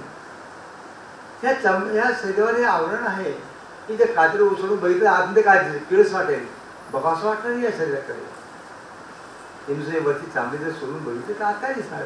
किती सुंदर स्त्री असो, किती सुंदर पुरुष असो, हे वरून चामर हे महिषासुराचे आक्रमण आहे. त्याचा राक्षस आहे चामर, हे आवरण आहे. आणि म्हणून तुम्ही बुद्धी भ्रमित होतात या पंचमहाभूताने बनलेला शरीरामध्ये देखील तुम्हाला आकर्षण आहे स्वतःचा आणि इतरांचा. जीवनाबद्दलचा दृष्टिकोन बदलल्या केली सुखाची प्राप्ती शक्य नाही. आणि सगळ्या साधन बदलण्याचा उद्देश असतो जीवनाचा दृष्टिकोन बदलण्यासाठी. मंत्र असो, कुठली उपासना असो, योग असो, भक्ती योग असो, कर्मयोग असो, विवेकानंदांनी सगळ्या योगामधून एकच सांगितलंय, म्हणजे तुमच्या अधिकाराप्रमाणे तुमच्या योग्यतेप्रमाणे कुठलाही मार्ग पसंत करा. कर्मयोगाने जा, भक्तियोगाने जा, ज्ञानयोगाने जा, पण शेवटी तुम्ही ईश्वर प्राप्तीपर्यंत जाल. पण विवेकानंदांचा आग्रह होता त्या कायदा भारताच्या परिस्थितीप्रमाणे हा विवेकानंद करायची पहिला संन्यास असेल भारतातला की ज्याच्या तरुण हे शब्द निघाले की गीता ही तुम्हाला कुस्तीत बसून वाचून करणारी फुटबॉलच्या मैदानावर कळेल. फुटबॉलच्या मैदानावर माणसाला जेवढी गीता समजू शकेल तेवढे कुस्तीत बसून वाचणार करणार नाही. जीवनाप्रतीचा पॉझिटिव्ह स्वीकारात्मक दृष्टिकोन जगाला देणारा पहिला संन्यासी विवेकानंद. आणि त्या काळामध्ये लोकांच्या दृष्टिकोनात बदल करण्याचा खूप प्रयत्न केला. आणि साधू संन्यासी म्हणते आम्ही निवृत्ती मार्गाला आम्हाला काय करायचं आहे. विवेकानंद म्हणायचे नाही, हा देश सुखी होईल, ही गरिबी दूर होईल, लोक सज्ञानी होतील, त्यांची सेवा ही दरिद्रांची सेवा ही देखील तुम्हाला मोक्षाकडे घेऊन जाईल. ही त्यांची एक दृष्टी होती. प्रत्येकाचा आपापला दृष्टिकोन असो. विवेकानंद दृष्टी जर ग्रहण केली आमच्या संन्यासांनी तर आज भारताची दुर्दशा आहे ती झाली नसते. आम्ही कुठे अडकलो आहोत, का दुःखी आहोत. पण रामतीर्थांना कोणी म्हटलं तुम्ही एवढं तुम्ही संस्कृती गुणगान करतात तरी तुमची प्रजा एवढी दुःखी का. रामतीर्थांनी एका वाक्यात उत्तर दिलं, आम्ही आमच्या संस्कृतीपासून दूर गेलो आहोत म्हणून दुःखी आहोत. संस्कृतीपासून दूर गेलो आहोत. मगाशी स्वामीजींनी सांगितलं तर आमच्या ऋषीमुळे जे काही आपण दिलं होतं ते कर्मकांड नव्हतं नुसतं. प्रत्येक घटनेमध्ये काहीतरी रस लपलेली होती. उदाहरणार्थ मी शिवमंदिरात जातात बेलपत्र वाहतात. किती पानाचं? 3 पानाचं. 4 पानाचं बेलपत्र वाहिलं तर शंकर त्रिशूळ मागं लागणार नाही का तुमचा. अरे बाबा 4 पानाचं बेलपत्र का वाहिलं आणि 2 पानं वाहिली तर काय होणार आहे. डमरू वाजून तुम्हाला पळवणार आहे. का वाहतो 3 पानाचं बेलपत्र. दुर्वा वाहतात तुम्ही गणपतीला. का वाहतात दुर्वा. किती पानाचं. 3 पानाचं. जास्त सगळं कमी टाकतात. मग दुर्वा देखील 3 पानात, बेलपत्र देखील 3 पानाचं. आणि हे आम्ही कर्मकांड समजतो, हसतो. हे काय मिळायचं केलं. आणि 4 असा लाल लाईट दिसला तर सायन्स समजतो. लाल लाईट आहे थांबा. हिरवा लाईट झाला जा. संकेत आहे, चिन्ह आहे. लाल लाईट मध्ये धोका, हिरवा लाईट मध्ये जा. धोकाने पुढे जा. ते ऑल सिम्बॉल्स ओनली. फक्त संकेत आहेत. विजेच्या खांबावर 840 वोल्ट. हात आला तर मृत्यूचं भय आणि खाली आणखी पसत कायदेशीर कारवाई केली जाईल. कोणावर म्हणणारच हात आल्यावर कोणावर कारवाई करणार आहात. विषाच्या बाटलीवर 2 हाडं आणि कवटी. काय सगळं सिम्बॉल आहे, प्रतीक आहे. आणि याला जर तुम्ही सायन्स स्वीकारतात, हे सायन्स म्हणून स्वीकारतात. 2 हाडाने कवटी म्हणजे मृत्यूचं फळ. विजेच्या खांबावर पण असो. लाल लाईट मध्ये धोका, ग्रीन लाईट मध्ये क्लिअर त्या स्पष्ट रस्ता चांगला आहे. आणि 3 पानाचं बेल वाहनं म्हणजे तुम्ही कर्मकांड समजता, घटिंग समजता, अखंड समजता, अंधश्रद्धा समजता. जगामध्ये हजारो प्रकारचे दुःख आहेत, हजारो प्रकारचे. कोणाला मुलगा आहे म्हणून, कोणाला मुलगा नाही म्हणून दुःखी, आणि कोणाला मुलगा आहे म्हणून दुःखी. कोणाजवळ पैसा नाही म्हणून दुःखी, कोणाजवळ खूप पैसा आहे म्हणून दुःखी. तुम्ही दुःखाचे जे प्रकार शोधत बसला इतक्या तरी तुम्हाला प्रकार सापडेल दुःखाचे की त्याची यादी करत बसला तर मोठा ग्रंथ होईल तुमचा. याला हे दुःख, त्याला ते दुःख. प्रत्येकाची आपली दुःखाची कारणं वेगळी असतात. पण आमचे ऋषीमुळे इतके चतुर होते, इतके बुद्धिमान होते. त्याला आता सायन्सच्या भाषेमध्ये क्लासिफिकेशन म्हणतात, वर्गीकरण. त्याने सगळ्या तऱ्हेच्या जगाच्या दुःखाचे 3 विभागात वर्गीकरण करून टाकलं. फक्त 3 विभागात. दैहिक, दैविक, भौतिक तापा, राम राज नाही कछु व्यापा. 3 तऱ्हेचे दुःख, दैहिक, दैविक, भौतिक. दैहिक म्हणजे काय? ज्या दुःखाला तुम्ही स्वतः जबाबदार आहात. समजा मी आमचा अनुभव सांगतो. आम्हाला दही भात खायला खरोखर खूप आवडतं, कबूल करतो, आम्हाला दही भात आवडतो. पण दही भात खाल्ला की आम्हाला पित्त होऊन डोकं दुखतो, ही थोडंच खरं आहे.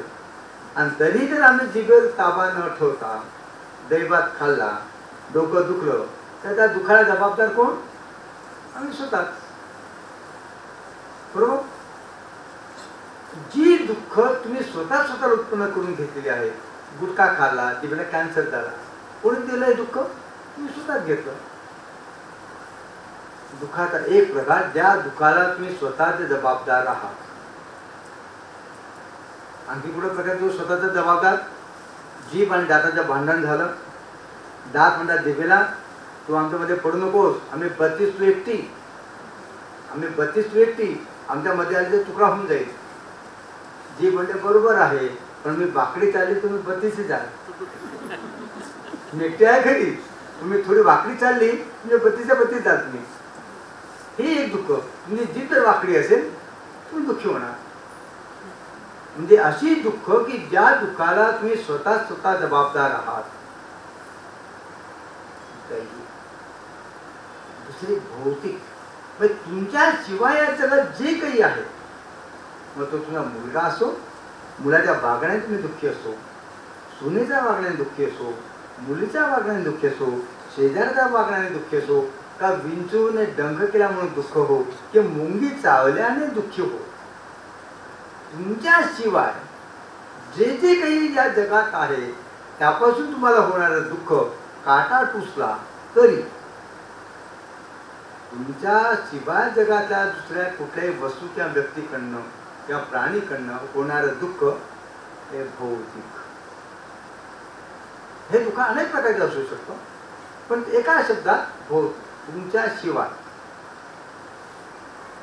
पुन्हा सांगतो, काटा टोचला तरी दुःख, मुंगी चाललं तरी दुःख, सुनेशी भांडण झालं तरी दुःख, शेजारशी भांडण झालं तरी दुःख. तुमच्या शिवाय जे दुःखाचे कारण आहे ते भौतिक.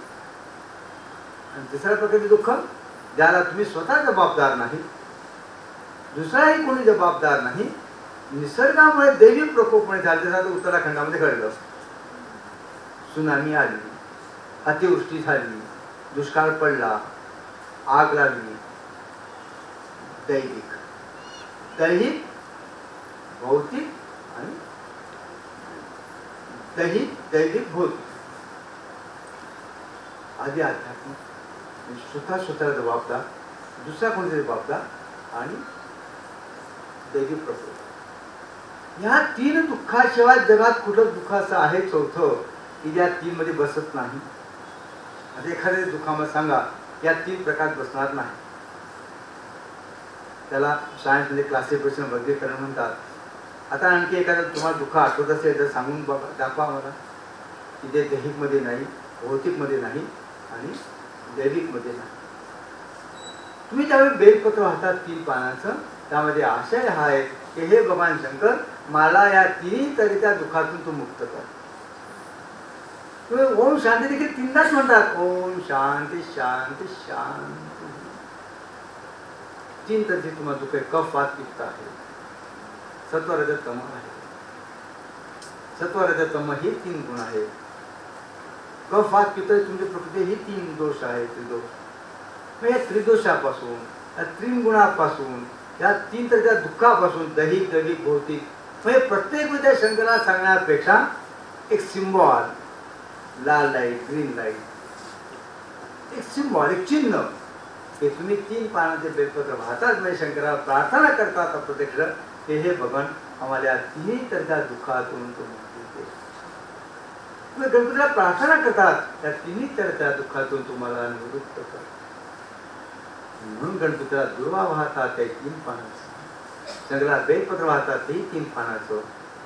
हे कर्मकांड नाही, एक पाखंड नाही, हे ऋषीमुनी केलेलं विज्ञान आहे. तुमच्या दुःखाला 3 भागात पाडणे आणि तुम्हाला खरोखर दुःखापासून निवृत्ती व्हायचं असेल मग या 3 त्याच्या दुःखापासून तुम्ही पलीकडे कसे जाऊ शकाल याचा विचार करावा लागेल. दुःख आहे, या 3 तरी दुःख आहे, मग याचा उपाय दैहिक दैविक भौतिक या 3 दुःखाच्या पलीकडे जायचं असेल मग त्याचा रस्ता तुम्हाला शोधावा लागेल. म्हणून बुद्धाने 4 अर्थ सत्य सांगितली.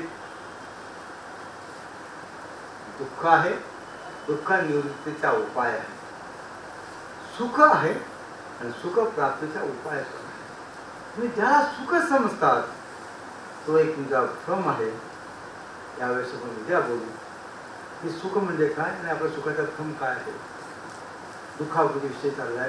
तुम्हाला महाराष्ट्रीयन आहात, तुम्हाला स्वामी समर्थांची उक्ती माहिती असेल. जगी सर्व सुखी असा कोण आहे विचारी मना तूच शोधून पाहे. समर्थांना काय सांगायचंय? जगात कोणीही सुखी नाही. जगी सर्व सुखी असा कोण आहे विचारी मना तूच शोधून पाहे. समर्थ म्हणतात जगात कोणीही सुखी नाही. आज ज्ञानेश्वर माऊली 9व्या अध्यायाच्या पहिल्याच ओळीमध्ये म्हणजे 9व्या अध्यायाच्या सुरुवातीला तरी अवधान एक वेळ दीजे सर्व सुखासी पात्र होईजे हे प्रतिज्ञोत्तर माझे उघड आहे का. प्रतिज्ञापूर्वक सांगत आहेत. काय सांगत? प्रतिज्ञापूर्वक सर्व सुखासी पात्र होईजे. मग माऊली आणि समर्थ रामदास एकमेकांच्या विरुद्ध सांगताय, वेगळे सांगताय. समर्थ म्हणतात जगी सर्व सुखी असा कोण आहे आणि माऊली म्हणते अवधान एक वेळ दीजे सर्व सुखासी पात्र होईजे. आणि दुसरं सांगत नाही हे प्रतिज्ञोत्तर माझे उघड आहे का. प्रतिज्ञेने सांगतात. दोघांच्या सांगण्यामध्ये वेगळेपणा आहे नाही, एकच सांगतात. समर्थ त्यावेळी जगी सर्व सुखी असा कोण आहे असं म्हणतात. त्या मधला शब्द आहे जग. ज म्हणजे जन्माला येणं, ग म्हणजे गमन करणं. जो एवढंच जगला, जीवनात आला हेला आणि पाणी भातावरता मेला, ज्याने एवढंच जीवनात केलं जन्माला आला मेला, त्याला दुःखाशिवाय मिळणार काय. आणि माऊली जाळी म्हणते पहिली अट घातलेली तरी अवधान एक वेळ दीजे एकाग्र व्हा स्थिर व्हा. कुठं? राजविद्या राजगुह्य योगामध्ये 9व्या अध्यायामध्ये राजविद्या राजगुह्य योग आहे. तिथं आपण काही शब्द फार विचित्र अर्थ होतो. मराठीत एक म्हण आहे 3, 13, 9, 18 माहिती ना. 3, 13, 9, 18 म्हणजे 3, 13 म्हणजे त्याचे 3, 13 वाजले, बोधवर वाजा, सत्यानाश झाला. 3, 13, 9, 18 म्हणजे सगळं नाश पावला. त्या म्हणीचा खरा अर्थ आहे दुर्गा सप्तशतीमध्ये 3 चरित्र आहेत. प्रथम, मध्यम, उत्तर आणि 13 अध्याय आहेत. अध्याय 13 आहे आणि चरित्र 3 आहे. आणि गीतेमध्ये 9 विषय सांगितलेले आहेत आणि 18 अध्याय आहेत. ज्याला दुर्गा सप्तशती कळाली आणि गीता कळाली त्याचा संसार संपला. गीता कळाली आणि दुर्गा सप्तशती कळाली. 3, 13 3 चरित्र 13 अध्याय ज्याला कळाले जीवनामध्ये, ज्याला जीवनामध्ये गीता कळाली 9 विषय 18 अध्याय म्हणजे गीता आणि दुर्गा सप्तशती रस जर तुम्हाला कळाली तुमचा संसार संपला. संसार संपला म्हणजे शरीर सुटला नाही, संसाराकडे पाहायची तुमची दृष्टी बदलली. मी माझं म्हणून जे समजतो ते माझं काहीच नाही ज्यावेळी तुम्हाला भान होईल. हे जे तुम्ही जागृत असे स्वप्न पाहत आहात याचे ज्यावेळी तुम्हाला भान होईल. या निशा सर्वभूतानां तस्यां जागृती संयमी. आणि संयमी शब्दाचा अर्थ तुम्ही पुन्हा व्यवहारात जेव्हा संयम शब्द वापरतात ज्याला इंग्लिशमध्ये कंट्रोल समजतात, तो कंट्रोल शब्द नाही, ते संयमी. संयम शब्दाचा अर्थ पातंजली सूत्रामध्ये दिलेला आहे धारणा ध्यान समाधी त्रयमेकत्र संयमः. धारणा ध्यान समाधी त्रयमेकत्र संयमः या तिघांना मिळून संयम शब्द वापरला आहे. म्हणजे तो संयमी ज्याला धारणा ध्यान समाधी साधली आहे. या निशा सर्वभूतानां यस्यां जागृती संयमी. जर तुम्हाला धारणा ध्यान समाधी साधली आणि समाधीमध्ये बुद्धीची ती अवस्था जी तुम्हाला साधली तर जगातली कुठेही शक्ती तुम्हाला दुःख देऊ शकणार. आणि सुखप्राप्तीचा उपाय समाधीशिवाय नाही. मग ती समाधी योग समाधी असो, ती समाधी भाव समाधी असो, त्या समाधीकडे जायचा रस्ता विवेकानंद सांगितलं असा कर्मयोगातून असो, ज्ञान योगातून असो, कुठल्याही मार्गाने असो, शेवटी अंतिम गंतव्यस्थान आहे समाधी अवस्था. त्या समाधी अवस्थेमध्ये पोहोचल्यानंतर सगळ्या त्याची दुःखाची निवृत्ती आपोआप तिथं आहे आणि सर्व सुखाची प्राप्ती आपोआप तिथे आहे. तरी अवधान एक वेळ दीजे, सर्व सुखासी पात्र होईजे, हे प्रतिज्ञोत्तर माझे उघड का. आणि या विषयावर उद्या परवा 2 दिवस दुःख म्हणजे काय, सुख म्हणजे काय, त्याच्या प्राप्तीचा सुखप्राप्त रस्ता कसा आहे याविषयी आपण 2 दिवस. आज कार्यक्रमाला उशीर झाला, पावसामुळे म्हणा, तुमच्या सवयीमुळे म्हणा. आपल्याकडे कार्यक्रम वेळेवर सुरू होत नाही, पण आम्हाला सवय वेळेवर सुरू करायची, वेळ संपवायची. उद्याची वेळ 6:15, उद्या ठीक 6:15 वाजता. आम्हाला प्रवचन ऐकण्यासाठी सगळा हॉल भरलेला पाहिजे अशी अपेक्षा नसते. 5 माणसं असली तरी 6:15 म्हणजे उद्या 6:15ला प्रवचनाला सुरुवात होईल आणि सुरुवात इथूनच करणार आहोत. तरी अवधान एक वेळ दीजे, सर्व सुखासी पात्र होईजे. हरि ओम. विश्वात्मके ये भाग्यज्ञे तोषावे, तोषोनी मजदावे पसाय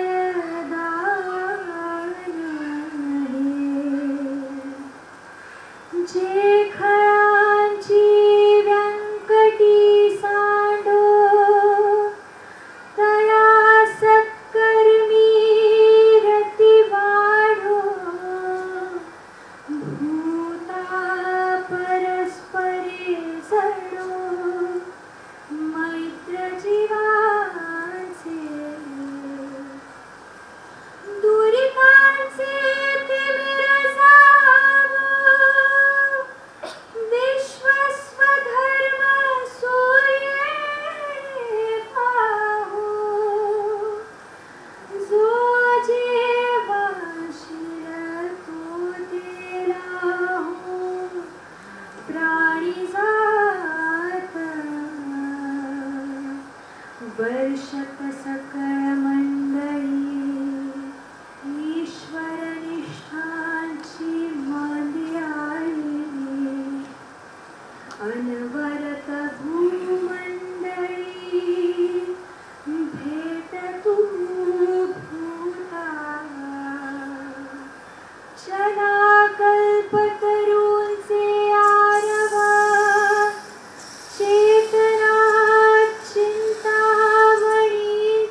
पसारा